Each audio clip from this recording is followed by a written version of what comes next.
तो चलिए आज एक बहुत ही दिलचस्प सफर पर चलते हैं। एक ऐसी जासूसी कहानी जिसमें हम एटम यानी परमाणु के रहस्यों को परत दर परत खोलेंगे। ये कहानी है उस छोटे से कण की जिससे ये पूरी दुनिया बनी है। और इस कहानी की शुरुआत होती है एक बहुत बड़े सवाल से, एक ऐसा सवाल जिसने साइंस की दुनिया में तहलका मचा दिया था। क्या एटम, जिसे सदियों से अविभाज्य यानी इनडिविजिबल माना जाता था, सच में तोड़ा नहीं जा सकता? इस कहानी के पहले किरदारों में से एक थे जॉन डाल्टन। उनका मानना था कि एटम बस एक छोटी, ठोस, अटूट गेंद की तरह है, इससे ज्यादा कुछ नहीं। बस यहीं से हमारे इस रहस्य की शुरुआत हुई। लेकिन 19वीं सदी के खत्म होते होते ये पूरा का पूरा आइडिया टूटने वाला था। वैज्ञानिकों को कुछ ऐसे सुराग मिल रहे थे जो चीख चीख कर कह रहे थे कि एटम के अंदर एक पूरी दुनिया छिपी है। तो चलिए पहले हिस्से में देखते हैं कि ये गोला टूटा कैसे। हम उन कणों से मिलेंगे जिन्होंने एटम अविभाज्य है वाली बात को हमेशा के लिए बदल कर रख दिया। और पहला सुराग मिला जे थॉमसन को। उन्होंने कैथोड रेज का इस्तेमाल करके एक नेगेटिव चार्ज वाले पार्टिकल को खोज निकाला, जिसे हम आज इलेक्ट्रॉन के नाम से जानते हैं। ये एक बहुत बड़ी बात थी। पहली बार ये साबित हुआ था कि एटम के भी टुकड़े हो सकते हैं। तो पहेली का एक हिस्सा तो मिल गया, अब बारी थी दूसरे की। ई गोल्डस्टीन ने कैनाल रेस की मदद से एक पॉजिटिव चार्ज वाला पार्टिकल ढूंढ निकाला, प्रोटॉन। अब सोचिए, एक नेगेटिव, एक पॉजिटिव। सवाल ये था कि ये दोनों एटम के अंदर एक साथ रहते कैसे हैं। और फिर इस कहानी में एंट्री हुई तीसरे खिलाड़ी की, न्यूट्रॉन। जेम्स चैडविक ने इसे खोजा। इस पर कोई चार्ज नहीं था, मतलब ये न्यूट्रल था।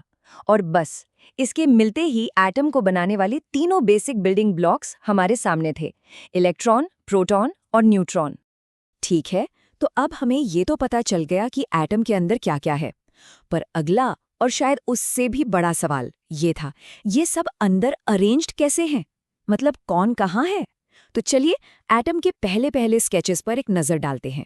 तो पहली कोशिश की जे थॉमसन ने, और उनका मॉडल आज वाटरमेलन मॉडल या तरबूज मॉडल के नाम से जाना जाता है।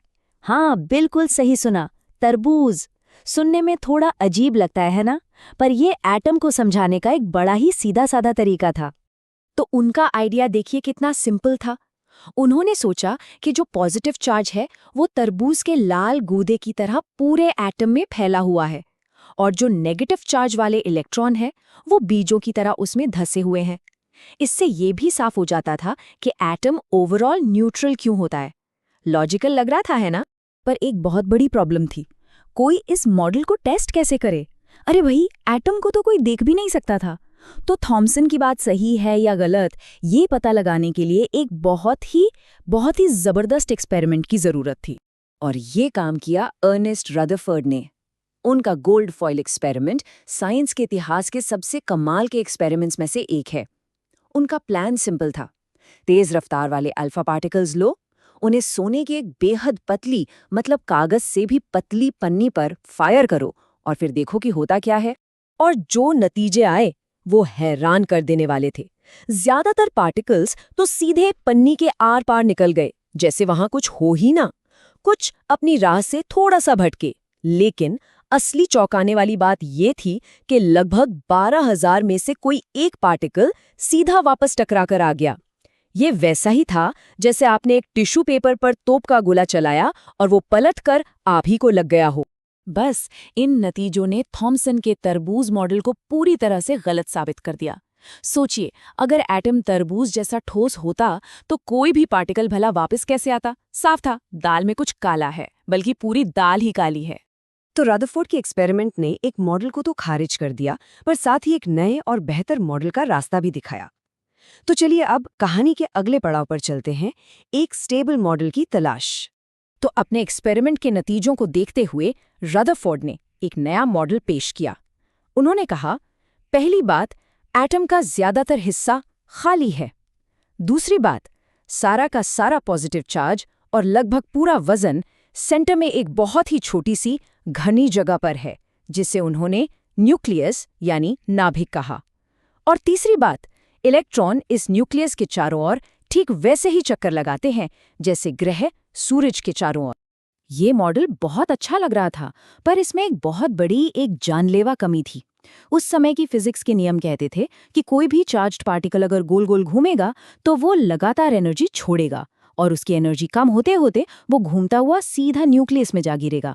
इसका मतलब इसका मतलब तो ये हुआ कि रदरफोर्ड के मॉडल के हिसाब से हर एटम को 1 सेकंड के छोटे से हिस्से में ही तबाह हो जाना चाहिए, पर ऐसा तो होता नहीं। तो अब इस पहेली को कौन सुलझाता? साल था 1912 और सामने आए नील्स बोहर। वो एक ऐसा क्रांतिकारी आइडिया लेकर आए जिसने रदरफोर्ड के इस ढहते हुए मॉडल को बचा लिया। बोहर ने कुछ नए नियम बनाए। पहला, इलेक्ट्रॉन कहीं भी नहीं घूम सकते। उनके लिए कुछ खास फिक्स्ड रास्ते या ऑर्बिट बने हुए हैं जिन्हें एनर्जी शेल्स कहा गया। दूसरा नियम, जब तक इलेक्ट्रॉन अपने इस खास ऑर्बिट में है वो कोई एनर्जी नहीं खोएगा। और तीसरा, एनर्जी का लेना देना तभी होगा जब कोई इलेक्ट्रॉन एक ऑर्बिट से दूसरे ऑर्बिट में जंप करेगा। बस इन 3 नियमों ने एटम को स्टेबल बना दिया। प्रॉब्लम सॉल्व हो गई। तो ठीक है, अब हमारे पास एटम का एक काम चलाऊ स्टेबल मॉडल था।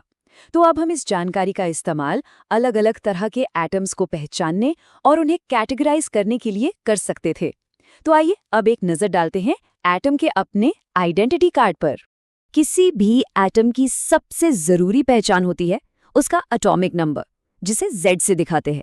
ये कुछ नहीं, बस उसके न्यूक्लियस में मौजूद प्रोटॉन्स की गिनती है, और यही नंबर तय करता है कि वो एटम किस एलिमेंट का है।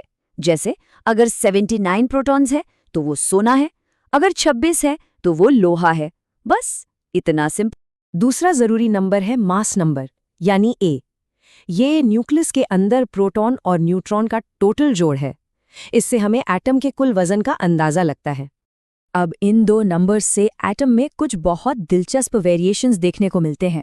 पहले हैं आइसोटोप्स, यानी समस्थानिक। ये एक ही एलिमेंट के एटम होते हैं, मतलब उनमें प्रोटॉन तो सेम होते हैं पर न्यूट्रॉन अलग अलग होते हैं। और दूसरे होते हैं आइसोबार्स, यानी समभारिक। ये अलग अलग एलिमेंट्स के एटम होते हैं जिनके प्रोटॉन तो अलग हैं पर उनका टोटल मास नंबर एक जैसा होता है। तो बोहर का मॉडल एक बहुत बड़ी कामयाबी थी, पर ये इस जासूसी कहानी का आखिरी चैप्टर नहीं था। इसके बाद आई क्वांटम मैकेनिक्स, जिसने हमें बताया कि एटम हमारी सोच से कहीं ज्यादा अजीब और कहीं ज्यादा शानदार है। तो असली सवाल आज भी वही है, एटम का असल राज क्या है? एक ऐसा सवाल जो आज भी साइंस की दुनिया की सबसे बड़ी पहेलियों में से एक है।